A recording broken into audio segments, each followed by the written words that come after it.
kakao tozu isti iqlimlərdə ağaclarda bitən paxlalardan əldə olunur və 32 dərəcədə əriyir. Ona görə o ağızda əriməlidir.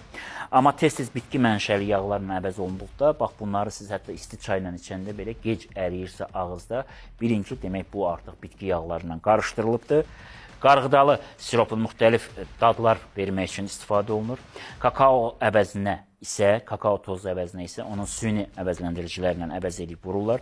Və bir şey də qeyd edək ki, palma yağı və çoxlu şəkərdən istifadə olunduğuna görə, bax bu məhsulların bir çoxu Avropa ölkələrində artıq qadağan olunubdur. Və bu fikir verin, hazırlananda üzərində GOST, yəni dövlət məsəl üçün standartı, bax bu məhsulun üzərində AZS, yəni Azərbaycan standartı var.